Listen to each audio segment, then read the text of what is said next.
Hey guys, welcome back. Your three slip fielders are here. Raj scored the ball in the second slip. Randy back from gully to third slip, and me at first slip. It's nice to have you back at third slip, Randy.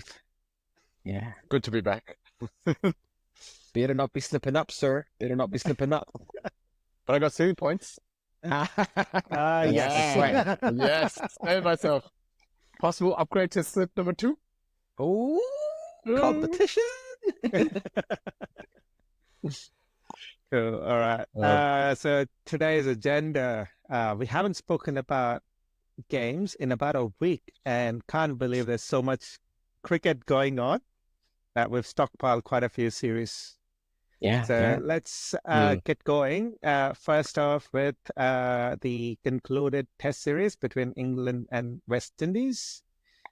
England, so-called comfortably winning 3-0. It's very easy. It was easy. Yeah. But I, to be fair, I never expected West Indies to put up the amount of fight that they've done. At least, we've seen glimpses of fun. Yeah. I was thinking, West Indies are going to be, they've torn apart pretty soon, and we're going to have, I was expecting follow-ons. Yeah. Kudos to West Indies for the fight that they've put up. They've put up fights in patches in each of the three games. Yeah. It would have been nice to see all the, at least in one of the game where it went right till the fifth day. My biggest takeaway from the whole series is finding out Joe Root is very young and he can actually play 200 tests by the time he retires and can potentially break Tendulkar's records. That was my takeaway from the whole series. Oh, he's pretty young. He's only 33. He's only 33. Yeah, he's only 33. 143 tests, and he's already scored 12,000 runs. And that's way ahead of Kohli and Steven Smith. Yeah, he can do it. Yeah. And Wilson. Yeah. He can easily do it. And he needs 4,000 more runs to get past Tendulkar. So I'm sure the couple of years in between where baseball went full berserk, had Joe Root played his typical test innings, he would be at like 2K runs behind Tendulkar by now. He was giving up his wicket, just playing ridiculous shots. You don't expect a non-test or like a very classical batter to play like reverse sweeps or something in test matches. Yeah. And that was his approach just right from the get-go. But I'm glad they found a balance between baseball and traditional test, which is quite evident in patches across this series. Yeah. And I mean, he had a really good series. Half century every single game. And when he didn't score a half century, he got a century in the game. Job well done. Oh, yeah. Either one or two. Yeah. For me, I think... Yeah, go on. Sorry, for me, more like, yes, as Chai said, like West Indies put up a fight, hats off. But again, in his patches, it would have been good to see some stronger fights. But still, hats off. I think for me is their new bowler, Gus Atkinson. Yeah, averaging like 2 to 3 wickets per innings, like a rough average. So I think they've like pretty good series for him. Now, who do they have next? Who does England have next? I can't remember. So wait, sorry. Yeah. You're saying he's had a pretty good series. The man was awarded Player of the Series award. Yeah, that's what I'm saying. I'm echoing that. So you're saying he had an amazing series. It's not good. It's amazing. for a debutant, right? For a debutant. I mean, he can always remember his debut game being the last game of James Anderson, and instead of that being remembered as Jimmy's farewell test, it's got to recollected as Gus Atkinson's debut where he got 12 wickets. Yeah. Oh, they're crazy. I feel like weirdly no one missed Anderson after he got hit. people only missed him because they're like, oh my gosh, you're so close to the records, but not because they couldn't get wickets. So Yeah. it's a happy not missing a bowler, I guess.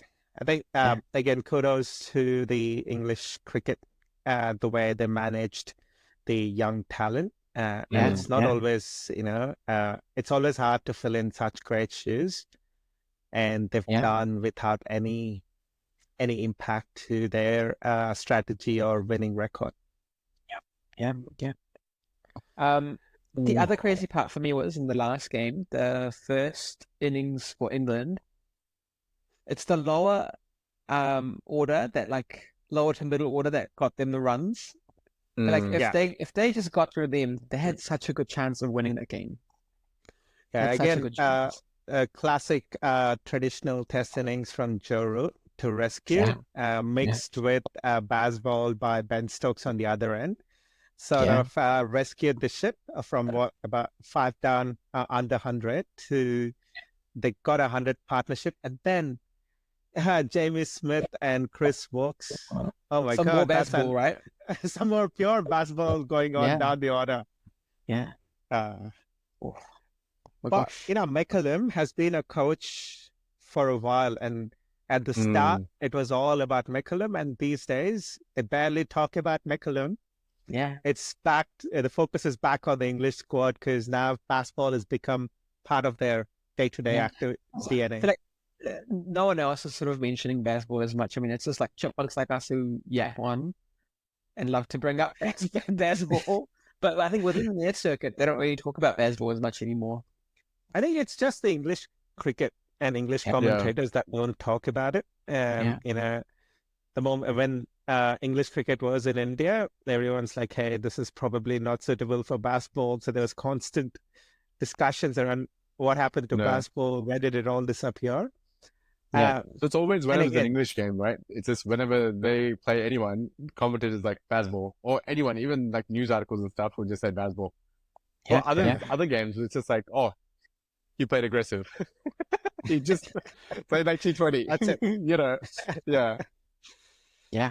Or fireworks down the order. That's it. But not a constant term called basketball. Yeah. But I think No, go on. I was going to say the other thing that was a bit disappointing for me was Shamar Joseph. I thought he'd be more impactful. I know he got a decent amount of wickets, but I feel like he'd still be a little more impactful instead of having like 1 wicket, 2 wicket every now and then in the innings. I mean, I'm sure if he wasn't there, they would have struggled even more. But I was missing that 5 first or 6 first that he got last time in the other series. One thing to go with that is the fielding display by the West Indies. They've had quite a few drops. Really? Wow. Yeah, there was an innings where first ball nicked, dropped, second ball edged, dropped, and third ball is where like screw the fielders. I'm just gonna ball at the wickets and got a wicket. Right. So that was 3 wickets in 3 back-to-back balls.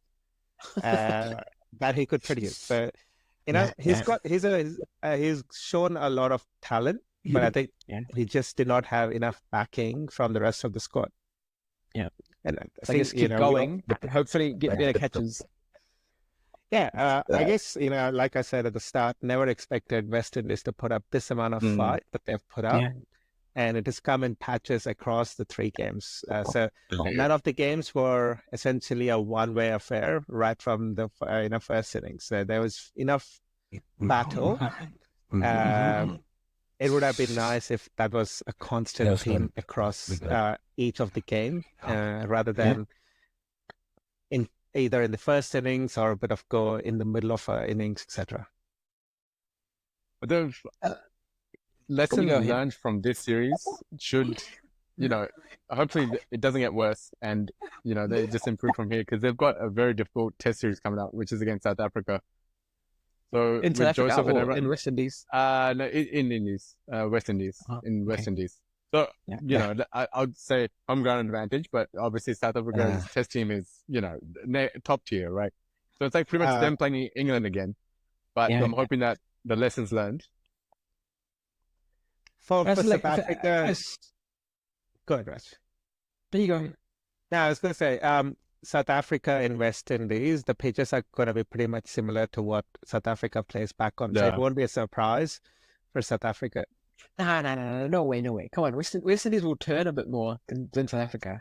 Do you reckon in Test matches? Yeah. I mean, Of course. Because it's a lot drier now, so the ball spins way more. Okay. And good old when these wickets where the fast bowlers could trip through. when Gavaskar was playing, yes. But I feel like now the pitches are a lot drier. But the only thing is, I feel like they just need to find players who can sit on the pitch for a lot longer. Because the usual aggressive way of playing is not working, and it's not going to work. Well, their domestic circuit is heavily reliant on T20s. Their players are all, that squad's heavily known for power hitters. Yeah, exactly. And that's where all the money is. The West Indies Cricket Board is not that rich. They don't have most of the games. So players look out for other leagues and the current leagues. Like we were chatting earlier, the amount of T20 leagues that's going on at this moment, there's 100 in England, there's T20 in Canada, MLC that recently concluded in USA. Yeah. And this is all their potential avenues for West Indies players. So in general, right, Indian Cricket Board does not does not let their players go and play outside. But a lot of these other nations, and that's their way of making their living. Unless unless their board does something like what Indian Cricket BCCI is doing, where keep your domestic circuit rich enough so people are not venturing out, and go hard on NOCs as well, right? Yeah. Indian board. It won't work because I feel like all of these players will they'll stop accepting contracts. Exactly. So you can't expect, when a country is going to that sort of mindset to have a proper test player. No, but I think even within their setup, they're pretty fragmented because they're all like individual countries and they all come together and play, right? So it's tricky. It's tricky. But I still think they have a decent. Yeah. The England series was a glimpse, right? Something is there. Right, for them to still get up to like 200, give it back and patches, right? Obviously not at a sustained performance, but so something is there. So it'll be interesting, the South Africa series. On the other end, I think England's got a very easy series. Very easy series. Well. They've got Sri Lanka a 3 tests. Look, yes, it's a bit harsh, but I do think. I don't know if it'll be easier than West Indies, but this is going to give you a lot of trouble. Which player do you think is the weak link in the Sri Lankan team, Randeep? Which player? I think Sri Lanka's not building.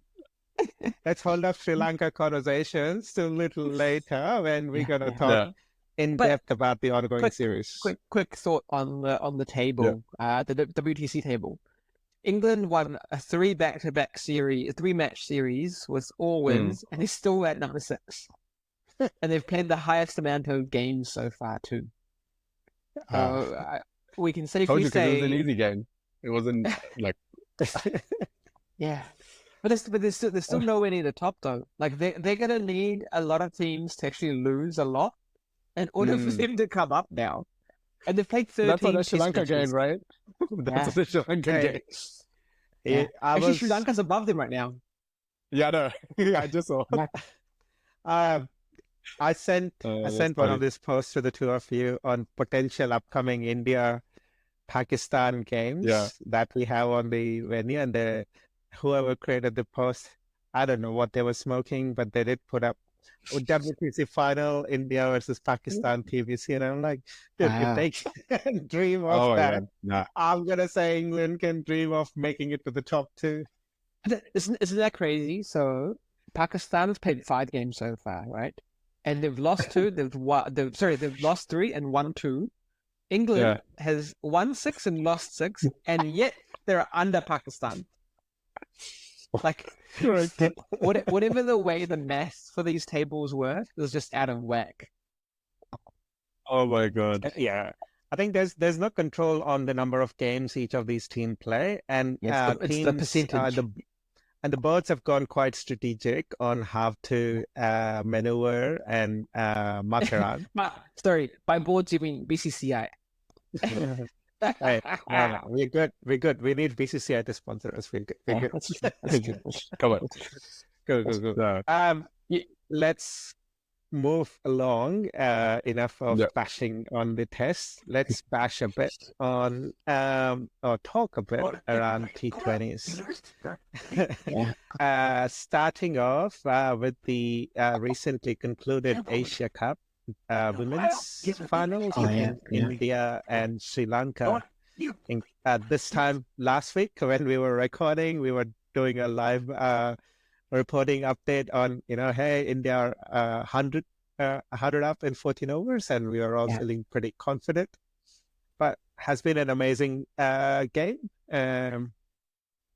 Sri Lanka managed to win the Asia Cup for the first time, and it's a huge win. It can't be called a win. It was a it was a something. Yeah, carnage. Whatever word that uses, that says they killed us.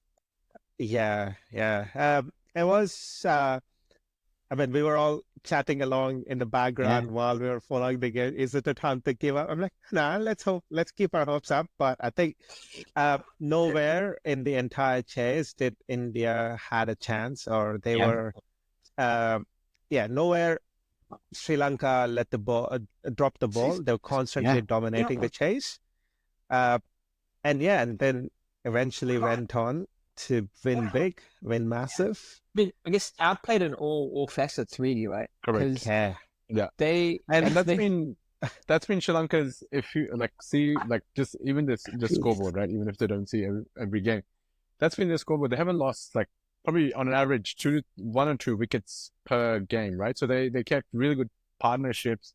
And Atapatu, oh my God, she's so good. So good. She's awesome. Oh my God, so awesome. So, but that's the thing, right? So if you follow Sri Lanka's trend, they didn't lose many wickets. They kept their partnerships. Okay, they lost a wicket here and there. That's obviously natural. But India on the other hand, right?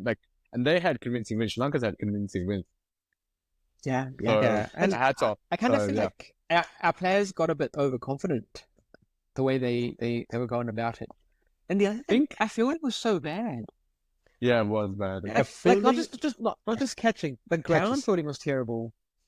Yeah. The ground fielding was so bad. They were fumbling the ball everywhere.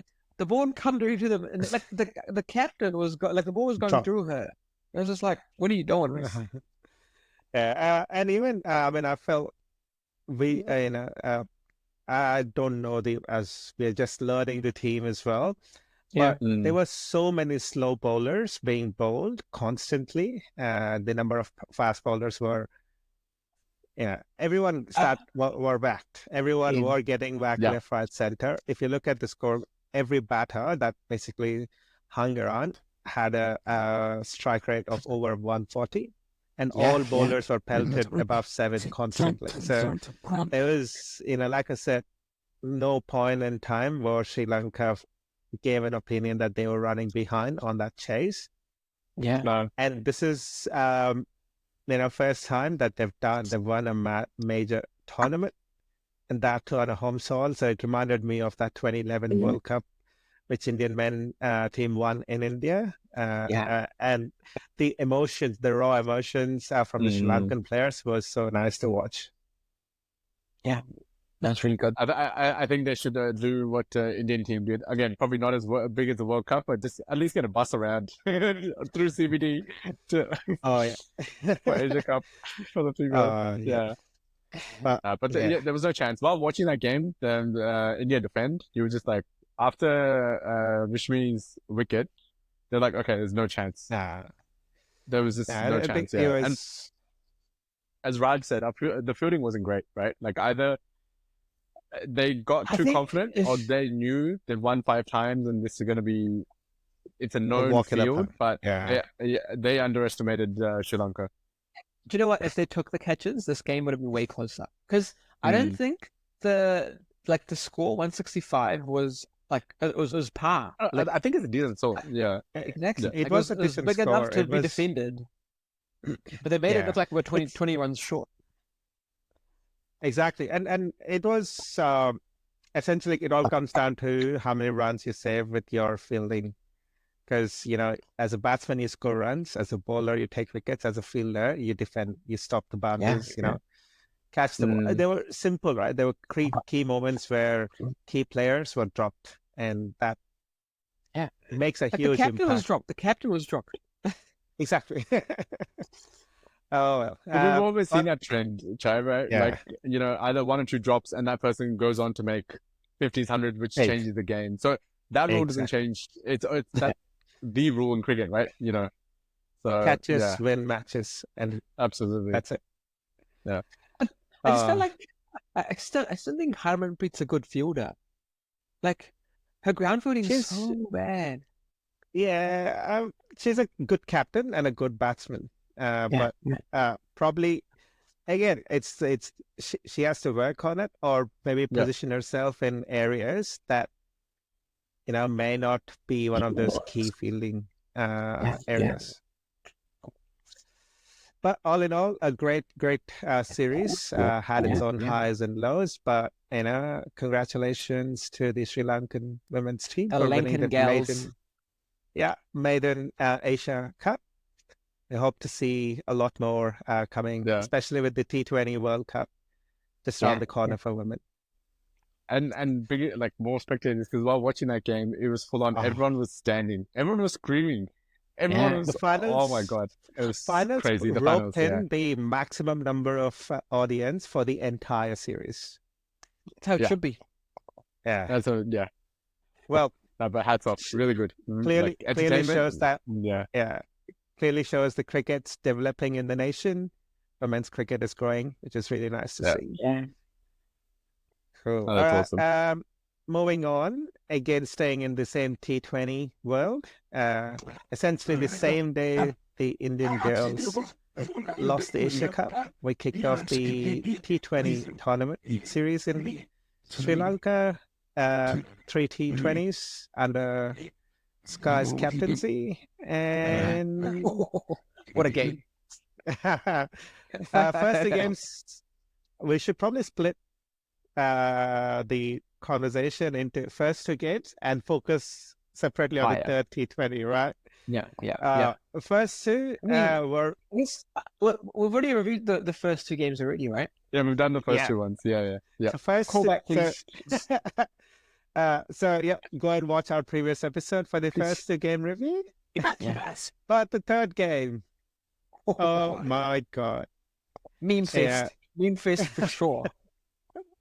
I still, when Sky exploded in the T20 arena in the IPL, I remember him, walking out, winning a game for Mumbai Indians, and then saying, I'm here.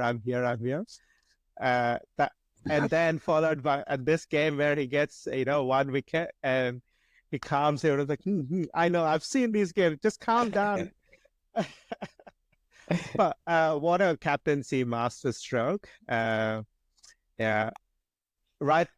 when I was watching that game, 30 required from 30 balls. Let's just start with the batting first. Yeah. And then we can go to the bowling. We can end on that. Well, the whole game was the last 30 balls. Yeah. The entire game was just last 30 balls. Well, just last 30 balls. Because that was, up until last 30 balls, Sri Lanka was winning the game. Yeah. On a pitch, setting a target of 130 odd, Sri Lanka was get going right from the start with the ball, got really quick wickets. Yes.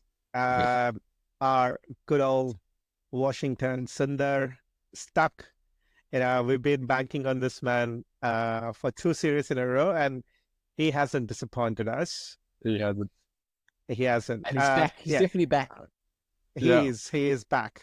138 in a T20 is always a tough score to And defend. on a not so tricky pitch, like exactly, definitely not a It had flat pitch, but like yeah, it had a bit of spin, bit of bounce, but definitely it wasn't 140 or under 140 total. Yeah, exactly. games. Like I think a 160 would have been good. I would think so. At the start of the way it was going, I was also expecting a 155, 160 to be defend. Gives you the upper hand. And we didn't have Hardik Pandya. Hardik Pandya was rested. But my thing was he was anyways dropped from the ODIs. Why bother resting him? No. I don't think he was dropped. They said he's not dropped. They've clarified this already. It's not dropped. Him and he was Jali resting, both. so he was actually They're resting. both rested. Yeah. It's one of those things where you want one player to sit down and miraculously on the morning he stamps on the ball and rolls his leg and random stuff. But yeah, it was a good opportunity for others to just jump in and have a bit of a game practice. Talking about opportunities, actually, this guy, I want him to do really, really well. I've backed him. I've endorsed him. I talk about him with all the other mates of mine and how he should be backed for more chances. And whenever he gets a chance, just drops the ball. Just drops the ball.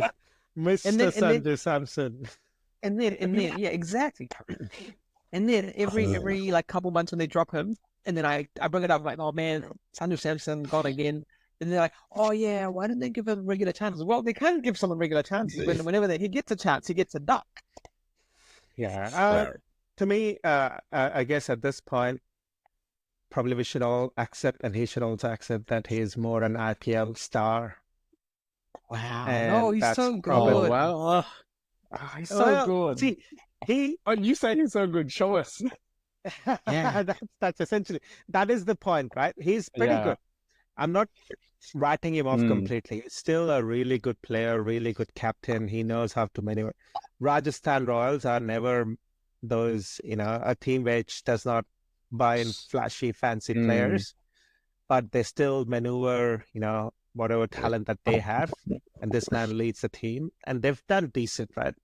They've never been that bottom of the table sort of teams. They've always given a decent fight.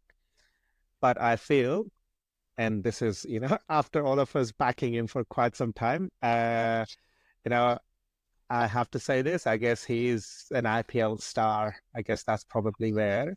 You're calling it like, was this his last series? See, if you look at it, you've got, Pant has been, you're having a go with Pant and Samson as the keepers. In ODIs, clearly not in picture. Pant and KL are in picture. Yeah. In tests, you've got way more players in that keeping area. Yeah, so he'll never be in the test matches. Yeah. No. I think T20s where it's at. If Sanju Samson comes back, and Indian team will be the T20s. See, at this point, if Ishan Kishan has got a good series, and that his only way to come back is play domestic, I'm gonna back him. He's gonna be back in about a year. Oh wow! But yeah, I would start thinking beyond Samson at this moment. You're forgetting about Dhruv Jurel. You're talking about Jitesh Sharma. They've all had debuts in the last series when Mr. Kishan was Jay Chalan somewhere. Maybe at a wedding or something. I think. I think it was at some wedding. I can't remember which wedding, but I'm pretty sure it was at some wedding when the series was on. Yeah. So if you look at all of the other players that you've just listed, I'm probably going to say I think Sanju Samson had been given enough opportunities. Zimbabwe Tour was his absolute, time to rise and shine. Well, he did not. He played only one game, but did not. He didn't know. I thought he scored a decent amount of runs in Zimbabwe, but he's not. Not that much, right? And he scored a 58. Yeah. He scored a half century. One game. Yeah. One out of the three, sure. Yeah. But yeah, the two ducks will not help his cause any further. Especially the first game. Oh my gosh, that ball was straight. Like, I think if I was sitting, I'd be like, here you go, ball. Come on. Yeah. I don't know, man. It's hard to defend. It's hard to defend Sanju. Wait, how many more ODIs? 2 more or 1 more? Two. For this series? We got 2 The more. one that's on right now, and then one more. The one. 3. Oh, okay. Okay, so he's got 1 more ODI. No. Show something. Samson isn't part of the ODI, sir. Samson's out of he's ODIs. He's in India again. Yeah. Oh, okay. T20 is... Yeah. So coming to T20 the is last 30 balls of the game. Yeah. Back to the 30 balls. All right. Mr. Washington Sundar bowls the 18th over. Yeah. 2 wickets. Out of blue, right? Out of blue. Yeah. Up until that, Sri Lanka were riding the wave. Sorry, he bowls the 17th over. 18th over, Rinku Singh. I mean, a man who's bowled 60 balls. He's bowled only 10 overs before that game. Yeah. And he's never bowled in the IPL either. Yeah. He's ever bowled 60 balls. He comes in, gets 2 wickets again. And you could see Jayasuriya having a go, being frustrated. Like, now I can score these runs just by myself. Yeah. And then he was having a chat. And then Khalil Ahmed bowls the 19th, goes in a bit expensive, I think gives away around 12 runs. And then I'm like, oh my God, it leaves so less for Siraj to wrap up the game. Yeah. Very silly. No. Sky. I mean, kudos this guy's thought process. I did question his captaincy, his bowling options and bowling choices just before, when we saw the first or reviewed the first and second T20. You're like, he doesn't react to the game. Like this guy, out of blue, right? First ball, quite quiet. Second ball, wicket. Third ball, wicket. And I'm like, dude, have you been bowling frequently in the games? I'm like, no, hasn't bowled. Hey, he's been playing. Sir, if I may interject here, was it the bowling or was it the batters trying to slog because they were like, why is this guy bowling right now? I feel like he was bowling half trackers. Like any decent batter, that ball would be out of the ground one. But these guys didn't have to do any of that. 68% batters tried smashing it because it's like, wait, why is Sky bowling? 40% average balls given by Sky, but no. I'm gonna say it was pure mind games from Sky, saying the only way I can win the game from this point onwards is to get wickets, and how do I do that? Dangle a carrot in front of the batters and let them make mistakes. And they did. Oh man! They did. And then they tied the game. Washington Sundar comes and is like, guys, it's all I got you guys. Here you guys. 2 quick runs. Go and get them. Bye. Apparently, Washi did not know that he was going to bowl this super over until at the very last minute. Sky. This is coming from one of the post match conference from Washi that. I didn't know I was going to bowl until Sky looked at the batters and he said, hey, Washi, you're up. I'm like, so, I mean, everybody thought it was going to be Siraj doing that 1 over for India, but surprise. I feel like after seeing the last 3 overs in that game, my brain was like, no way it was going to be Siraj. No way it's going to be. Like, I wouldn't have been surprised if Surya came out himself to bowl. or Riyan Parag or someone. So funny. This super over was like. You go on. This super over reminds me of it was a T20 game. I think it was Netherlands and forgot Netherlands and someone, and it was this. Yeah, they came in, smashed the runs, but no wicket. That's it. Game over. Done. It's just like bang, and out and gone. Oh my god. The weird part about this game for me was Vishnu going for nine runs and over, or 9 something runs and over, on a That was spinning it. wicket. That was a surprising factor. He going for runs and then some random, part-time bowlers. I don't think they even bowl regularly in nets. Come up and pick 2 wickets each. I think it was mind games. It was 60%, 70% batsmen. You're like, oh, who are these? These are not the main bowlers. Cool, we just try to smash them. I guess. Okay, so quick question that leads on to the next part, which is the ODIs.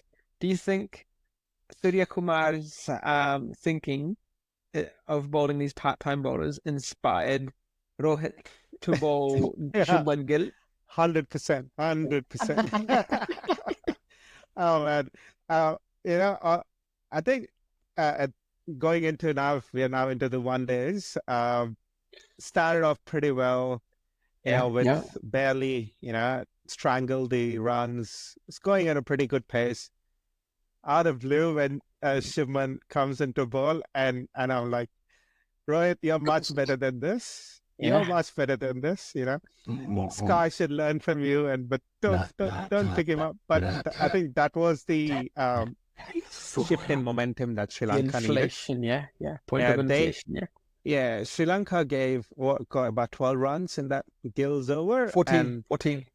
There you go. And I recollect Hasranga hitting a big six of Shubman. And I think that was a turning point, that over. And from there on, they started whacking ball around.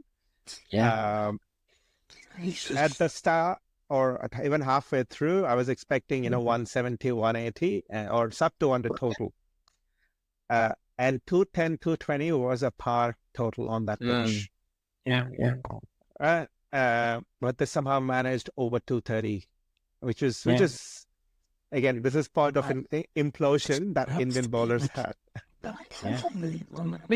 I have to go to sleep in the end. Thought it was going to be all good because I'm like 230 modern day cricket. Come on, we got this. This is like an IPL score for us. 50 overs. Let's go, boys. All the big boys are back. How can you not get this? And the way we started also felt like we were going to get this in like 20 overs. Yeah. Exactly. It was supposed to be a piece of, it was just a walkthrough. We did have a couple of crazy LBW reviews during the game. One of them, Rohit was so hesitant to review, reluctantly reviews and then walks away with it. But it's all good. I mean, the score that he was on, he has to. It doesn't matter, right? It doesn't matter. Yeah, exactly. But from that point to, again, this is implosion on the Indian batters as well. But I still think Kohli getting out to Hasaranga. I don't think Kohli loves facing leg spinners. Zampa has always had the best of him. And then now Hasaranga. It's going to be tricky. It's going to be tricky. But I guess no Hasaranga in tonight's game, so Kohli's like, I got this, boys. Nice little 100 coming today. Washi was sent up the order, could not succeed. KLrahul, he's back in. He showed some good form. Akser, a good 30 odd. Shivam Dubey. To be honest, for me, KLrahul getting out was another big blow because I was like, once that guy settles in, it's very hard to get him out. Yeah. And with these kind of chases, he was real good because he just takes his time, rotates the singles, gets you over there. Him and even Ayer's a real good one. But I feel like Ayer's going a bit overly aggressive, even in ODIs right now. And it worked really well in the World Cup. But on these smaller chases, when you don't need to do that, just rotate. Come on. Yeah, I think I guess what. Sorry, go ahead on it. No, I was just echoing what Raj said. Like while watching the highlights, I was just thinking like, why are they like trying to rush it? You had not time in your hand, but balls in your hand, right? You had also the time and the balls. So why like rush it? So it's true. Like, are you playing? Like again, he got 23 of 23. It wasn't bad, but it looked like it was unnecessarily rushed. Yeah. Which Yeah, And we could have won it. And we bat deep. Yeah, And we bat deep. Like, there's only three correct. players who are like non-batters. yeah. Correct. I mean, I feel everyone's, all the players that have just been included, been dropped for the T20 World Cup or so, are taking this as their audition for Champions Trophy selection. So Shreyas Iyer, KL Rahul, everyone's fighting for a spot. I mean, I'll probably say Rahul is probably one of those who secured a spot and as a backup or parallel keeper to Pant. Okay, so you think he's a backup to Pant? No. Pant is his backup. Oh, Pant is his backup. Okay. Oh, okay.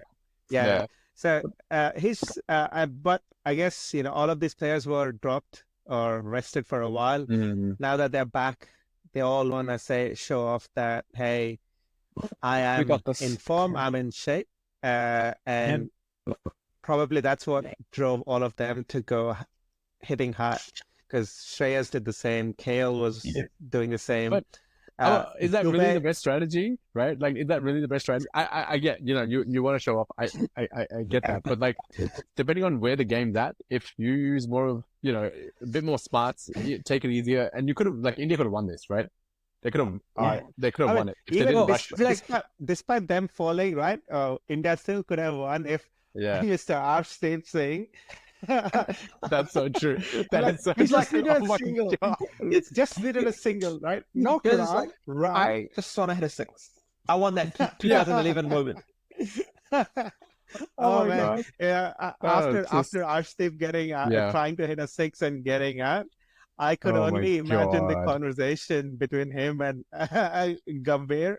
Probably one-on-one saying, I reckon he could have taken कितना बार बोला मैंने तुझे एक छक्के ने India को नहीं जिताया अब तुम उसी छक्के के पीछे जब पड़े हो. Yeah, that was a brain part. That was a brain part. Yeah. But the other worrying bit is Shubman Gill, right? Like, going at a strike rate of 45. I think he's still searching for some form, right? Because in the T20, he was still going at run a ball, maybe just over. He didn't have that any explosive 30s even in the T20s, and in the ODIs he's still like striking at a very low strike rate. Yeah, when I look at from Champions Trophy perspective, now I feel Gill is going to go into that backup option. Really? Yeah. That's Yashasvi and Rohit are going to open the innings. You got Kohli at 3. You got a big lineup to fill up the middle order. They need to give Yashasvi 50 over games then, because they need to give. There's not enough time. I'm pretty sure he's not playing tonight, and there's only 3 more games after this. And Yashasvi hasn't played ODIs. He's only played T20 so far. Maybe I think he's had his debut against Zimbabwe or some other games, but with this flop, he hasn't had a game yet. So I don't know. I think message to Gill. Yeah, that's maybe. What I was thinking. Gill being the vice captain. And I was gonna say and that. plus Rohit. Okay, first of all, Rohit still got it. He's smashing it. Oh my god, it's some amazing shots, right? So he just took a back foot there, like while watching that partnership, right? Looks like he took a back foot, and again, overall, like, once he got out, but that shouldn't be an excuse. Back foot now doesn't mean a strike at 45. Yeah. Back foot now is like correct. Striking at 70, 75. That's a back foot now. This is like sitting on the pitch. Striking at 45 is like sitting on the pitch. Guys, I'm building a team over here. Is this a 5-for-5 game? Because that's what I'm going for. No, that's what I was getting to. That's what I was getting to, right? Like, probably in the initial partnership, it's like, okay, I can take a back foot, just probably continue innings. But then he did. Overall, the 16 out of 35, that's nothing. So for someone at his caliber. Yeah, exactly. So my question here is not about his skill. Is he taking on too much pressure because he's the vice captain now? Is that why he's striking at a very low strike rate and taking more balls? Because even in T20s, he was the captain, and he was like trying to, he's like, I'll stay here forever on a beat here till the end. Like, it's the extreme opposite of what Rohit does. Rohit's like, I'm the captain, boys. I'm gonna take all the risks. If it comes off, I'll guarantee a win because we'll score so many runs that no one's ever gonna get there. But if I get out, I know I have you guys. I'm just trying to look. What are you? How did he do in the first one? Same. Oh, actually, sorry, take that back. The first one, he was. So it looks like he's wasn't it similar with Kohli, right? When he was exactly. It's a very Kohli like mindset. Yeah. It's a very Kohli like mindset. I think you know what.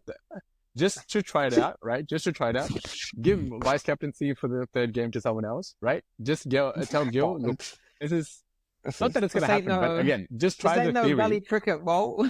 No, just to test that theory out, right? Like to test the theory out, it's in this playing like that is not any beneficial for the team. Yeah, but the problem now is let's assume they do the experiment, like taking the vice captaincy off of him. Now that guy's gonna be like, oh shit, I'm not doing good enough. I've been dropped. Exactly. So that's the other That's side. the thing. It doesn't make a difference if he continues at this rate. He championship is not looking good for him. Yeah, he just needs to cope with this, right? This is with great great power comes great responsibility as well. So he's being pitched in as one of those potential next big captains for Team India. So with all that comes responsibility. He just needs to cope and play with. And to me, he just needs to, when he's going into bat, you've got, what best way to open the innings when you've got captain on the other side, right? Yeah, that's true. So when captain can break free and he's giving you the freedom to go berserk, you should not hold back just because you've been tagged the captain or vice captain. Just go. To be honest, I still play your think normal game. Shreyas Iyer is your better vice captain.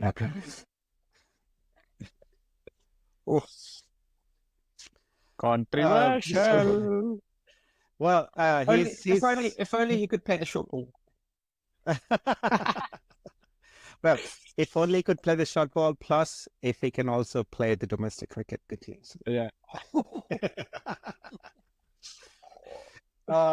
He's just in his defense, he did go and play the final. He did play. He did. Unlike Mr. Asian Kishan. Now, because he's just come back, I don't think they're gonna throw the captaincy or vice captaincy to Shreyas straight away. I think Shubman should probably just not think much about captaincy or being vice captain. Just break free. Yeah. For the rest of the game, you're the vice captain, but when you're on the pitch, you're a batsman, and that's what you bring to the team, your explosive opening skills. And I'm so keen to see both Rohit and Shubman going berserk on the same game. Oh, cannot wait. That's going to be pure class to watch. Yeah. I think so. The second one day is in progress.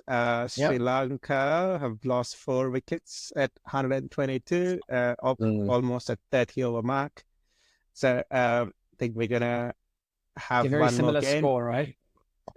Yeah. The last game. Yeah, one more game that's gonna go really close. And no one had any. Sri Lanka won the toss. They didn't have any hesitation to bat first because they know that they could rinse and repeat. Exactly right. I hope Team India, I'm sure they would have learned, they would have regrouped, talked it through, change their approach to the game. So hopefully another nail-biting game. We got one more, the third ODI in couple days' time. So in our next episode, we would review the series on the whole, and then we'll see whether did India make 2 out of 2 games, Sri Lanka made 2 out of 2. Was it a draw? You mean 3 out of 3? That would be awesome. In my head, I feel like a draw from that game is a Sri Lankan win. It's not a loss for Sri Lanka or a draw. It's a big morale boost for them. That's true. Yeah. One the other last thing is how good is the pitch for these tricky games? We haven't had these tricky games in ODIs for so long. Man, Sri Lanka, the cricket in Sri Lankan conditions, 2 things: a tricky pitch and amazing background music. I don't know if you guys watch. So true. There's always a tune going on. That's a signature to the Sri Lankan cricket. And the third thing that we have missed out completely, and hopefully not see it, is the weather. They've got some really bad monsoon rains when it happens. It washes away the entire 5 days test as well. So I think we've just been lucky with skipping the monsoon rains. And also, Gil, get it together. Seriously, just get it together. Not that you're watching us right now, but you watch us later, but get it together. Oh my God. Seriously. All right. On that note, it's a wrap for this episode. Likers, sharers, subscribe, tell your friends, tell them to tell their friends, spread the word, playlists, previous videos, subscribe buttons everywhere. We need you. Come back to us.